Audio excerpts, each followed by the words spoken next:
నమస్కారం. నేను మీ నిజం చంద్రబోస్. వెల్కమ్ టు నిజం మీడియా. మన నిజం మీడియాలో ప్రసారం అయ్యేటువంటి నిజం నిర్ధారణ కార్యక్రమానికి స్వాగతం. ఈరోజు నిజ నిర్ధారణలో భాగంగా మాజీ మంత్రి పేర్ని నాని గారు డిఎస్సి మీద అతిపెద్ద అభియోగం చేశారు. ఆ అభియోగం ఏంటో నేను మీకు వినిపించి విశ్లేషణ చేసేటువంటి ప్రయత్నం చేస్తాను. ప్రేక్షకులు వీడియోను మొత్తం చూసిన తర్వాత మీరే నిజాన్ని నిర్ధారించేటువంటి ప్రయత్నం చేయండి. ఒకసారి ఏం మాట్లాడుతున్నారో పేర్ని నాని గారు వినండి. ఎవరెవరైతే చాలా మంది పాల్గొన్నారో, లోకేష్ అమ్మట నడిచారో వాళ్ళలో చాలా మందికి ఆయన వాళ్ళ హెరిటేజ్ కంపెనీలో ఉద్యోగాలు ఇచ్చినంత తేలికగా డిఎస్సిలో కూడా ఉద్యోగాలు ఇచ్చేశాడు. ఎగ్జామ్ యువగలం పాదయాత్రలో లోకేష్ గారి వెంట ఎవరెవరైతే నడిచారో ఆ యువగలం టీం ఎవరైతే ఉన్నారో వాళ్ళందరికీ కూడా డిఎస్సిలో ఉద్యోగాన్ని వాళ్ళ హెరిటేజ్ కంపెనీలో ఉద్యోగాలు ఇచ్చినంత తేలికగా ఇచ్చేశారని చెప్పేసి అభియోగం పెట్టారు. ఇది పెద్ద ఆరోపణ. లోకేష్ గారు దయచేసి వినండి, ఇది చాలా పెద్ద ఆరోపణ. ఏ విధంగా ఇచ్చాడో కూడా ఆయన చెప్తున్నాడు, వినండి. లేకుండా అంటే డిఎస్సి గానీ టెట్ గానీ ఎగ్జామ్ రాయకుండా స్పోర్ట్స్ కోటా కింద. ఆ స్పోర్ట్స్ లో ఏంటి అంటే నేను మొన్నటిదాకా ఏమనుకున్నానంటే బ్యాకాట్ పెడితే ఎమ్మెల్యేలు ఒప్పుకోరు అనుకున్నాను. బయట వాళ్ళని బ్యాకాట్ పోటీలు పెట్టి దాంట్లో తీసుకుంటే ఎమ్మెల్యేలు ఒప్పుకోరు. మాట నువ్వేట తీసుకుంటావా లోకేష్, చంద్రబాబు నాయుడు గారు అని ఆపారు అనుకున్నా. తీరా జీవో చూస్తే ఆ కొత్త జీవోలో 40వ ఆట బ్రిడ్జి బ్యాకాట్, దాన్ని కూడా వదల. బ్యాకాట్ లో బాగా పోటీ ఫస్ట్ వచ్చినా కూడా టీచర్ ఉద్యోగంగా తీసుకున్నాను. 40వ ఆట స్పోర్ట్స్ కోటాలో ఉద్యోగాలు ఇచ్చారు. ఇక్కడ ఎంత దారుణమయ్యంటే స్పోర్ట్స్ కోటాలో ఉద్యోగాలు ఇచ్చారు. ఆయన ఎవిడెన్స్తో చూపిస్తున్నాడు. 40వ ఆట స్పోర్ట్స్ కోటా కోసం మీరు కొత్తగా ఇచ్చినటువంటి జీవోలో 40వ ఆట బిడ్జ్ గేము. ఈ గేమ్ ఆడేటువంటి వ్యక్తులకు కూడా మీరు స్పోర్ట్స్ కోటాలో డిఎస్సి ఉద్యోగాలు ఇచ్చారు. బిడ్జ్ గేమ్ అంటే పేకాట అని చెప్పేసి అంటున్నాడు. అయితే దీనికి సంబంధించి నేను క్లారిటీగా చెప్తాను. దీనికి సంబంధించి అదే పార్టీకి సంబంధించినటువంటి ఏది కూటమి పార్టీకి సంబంధించి తెలుగుదేశం పార్టీకి సంబంధించినటువంటి ఈయన పేరే ఏదో ఉంది, అజయ్ సజ్జానో ఏదో సోషల్ మీడియాలో. దాంతోపాటు ఇప్పుడు ఏదో కమ్మ కార్పొరేషన్కి ఏదో డైరెక్టర్ చైర్మన్ ఏదో చేశాడు. ఈయనేం వివరణ ఇచ్చాడు అంటే ప్రతిరోజు నువ్వు అంబటి రాంబాబు, కొడాలి నాని, జగన్మోహన్ రెడ్డి తాడేపల్లి కొంపలో కూర్చొని ఆడే ప్యాకెట్ అనుకుంటున్నారా? ఓకే, అది కాదు నాయన. బ్రిడ్జ్ అంటే నువ్వు అనుకున్న ప్యాకెట్ కాదు, నువ్వు అనుకున్న గుండాట కాదు. ఓకే, ఇది ఏషియన్ గేమ్. ఓకే, 2018 జకర్తా ఈయన చెప్తున్నాడు బిడ్జ్ గేమ్ అంటే పేకాట కాదు, ఇది ఏషియన్ గేమ్ అని చెప్తున్నాడు. సాధారణంగా మీకు ఎవరికైనా డౌట్ ఉంటే గూగుల్లో సెర్చ్ చేయండి. నాకు వీళ్ళు మాట విన్న తర్వాత ఈరోజు మనకి గూగుల్లో కానీ చాట్ జీపీటీలో కానీ దొరకంది ఏముంది, నేను సెర్చ్ చేశాను. నేను సెర్చ్ చేసిన తర్వాత నాకు గూగుల్ చెప్పినటువంటి అంశం డిస్ప్లే చేసి చదివి వినిపిస్తున్నాను. చూడండి, ఇక్కడ ఆసియా క్రీడల్లో ఆసియన్ గేమ్స్ చూస్తే అధికారికంగా ఆడే ప్రసిద్ధ కార్డ్ గేమ్ పేకాట. బ్రాకెట్లో పెట్టాడు, చూస్తున్నారా? కార్డ్స్ అంటే మనం కార్డ్స్ అంటాం కదా ఇంగ్లీష్లో, కార్డ్ గేమ్ పేకాట. అండర్లైన్ చేసుకోండి, వాడు బ్రాకెట్లో పెట్టాడు గూగుల్లోడు, మీరు దాన్ని అండర్లైన్ చేసుకోండి. పేకాట బిడ్జ్, దీన్ని తెలుగులో కాంట్రాక్ట్ బిడ్జ్ అని పిలుస్తారు. ఇది కేవలం అదృష్టం మీద ఆధారపడే ఆట కాదు.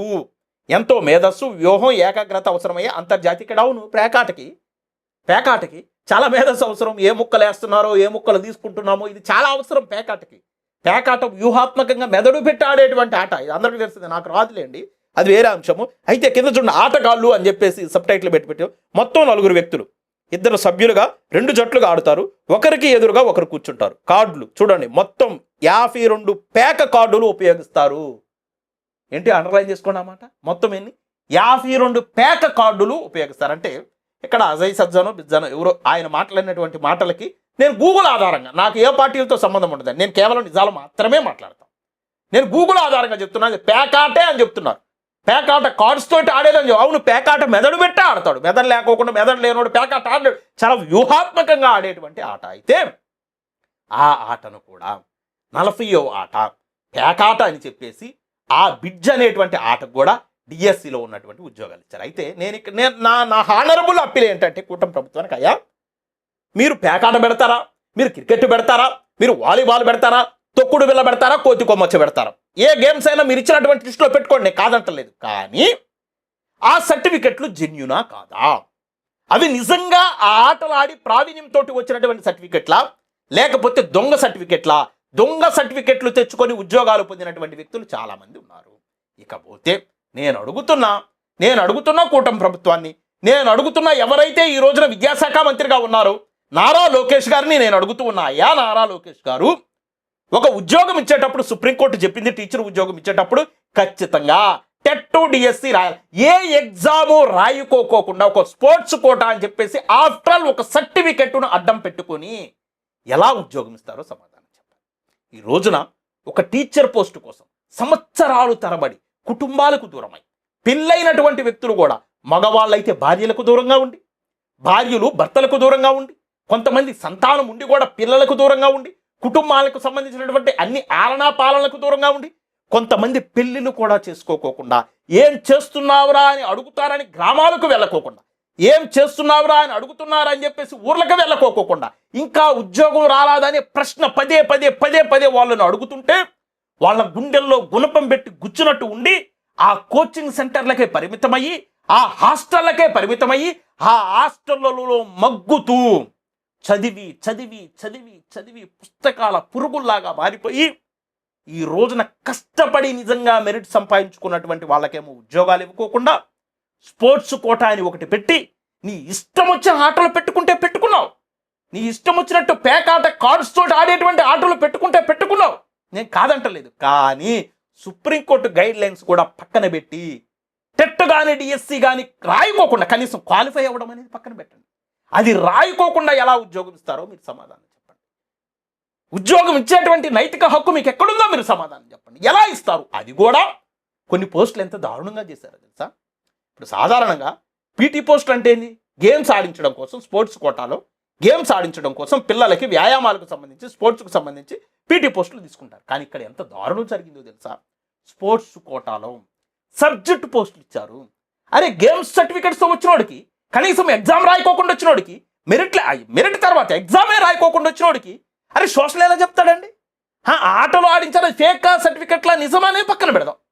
ఓకే, ఆ పోస్టులు ఇస్తే పర్వాలేదు, పీటీ మాస్టర్కి సంబంధించిన పోస్టులు ఇస్తే పర్వాలేదు. సోషల్ ఎలా చెప్తాడండి? సైన్స్ ఎలా చెప్తాడండి? మ్యాథ్స్ ఎలా చెప్తాడండి? తెలుగు ఎలా చెప్తాడండి? ఇవన్నీ ఎలా సాధ్యము? అరే స్పోర్ట్స్ కోటా సర్టిఫికెట్ల పేర్లతోటి సబ్జెక్టులకు సంబంధించినటువంటి పోస్టులు ఇచ్చారంటే మీరు ఈ డిఎస్సిని ఎంత పారదర్శకంగా నిర్వహించారో ప్రజలందరికీ అర్థమవుతుంది. ఇంత దారుణమా?